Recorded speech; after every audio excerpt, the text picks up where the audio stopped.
positive way. So I think it's important that as we have these discussions, we remember that we are the voices of our constituents and that so many of them right now are hurting profoundly.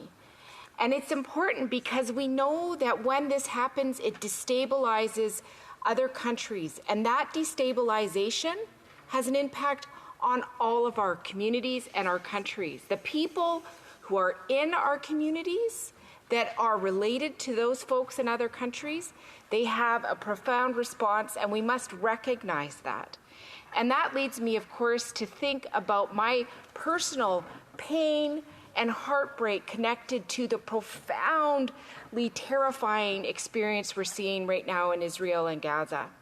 You know, all of us in this country are seeing things on the screen, and it's painful for us to see it. I cannot imagine living it.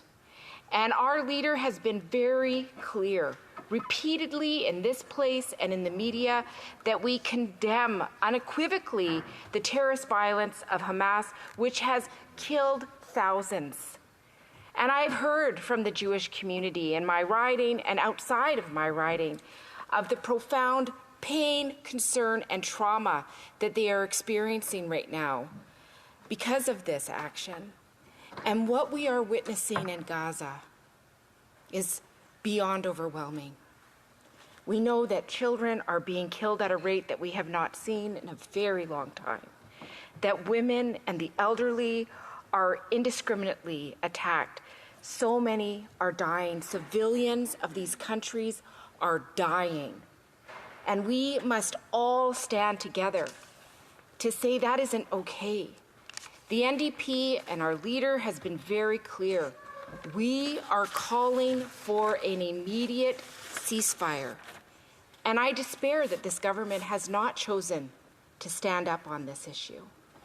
When we see what we are seeing, we have an obligation morally to call for a ceasefire, to do all that we can as a country to stand strong against it. Because we all know historically what it looks like when we don't. How many apologies do we have to make in this place because we don't stand up and do the thing that is right when it is time to do it?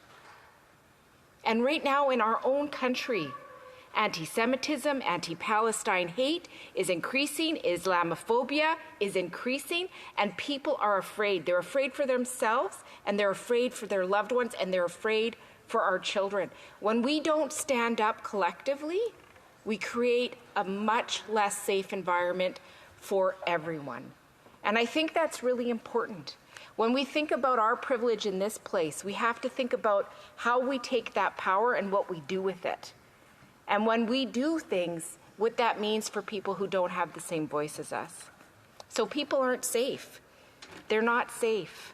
And we all have to stand up against that.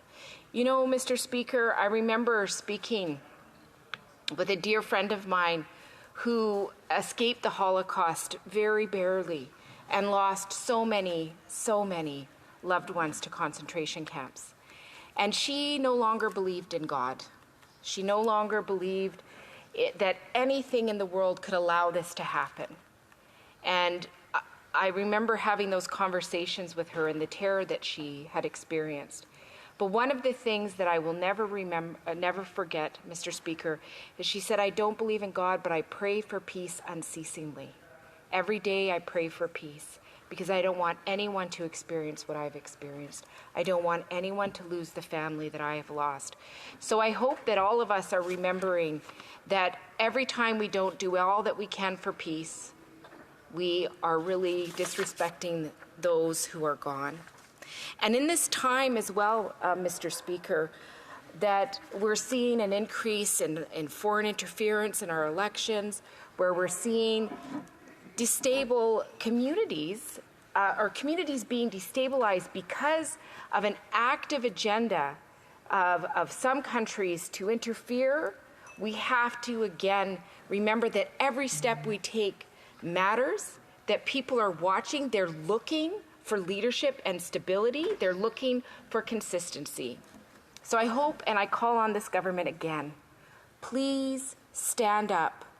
Please please stand up and say it's time for a ceasefire, and that our voice collectively as Canada is calling for that, so that civilians get what they need to survive and so that we can do everything in the name of justice moving forward.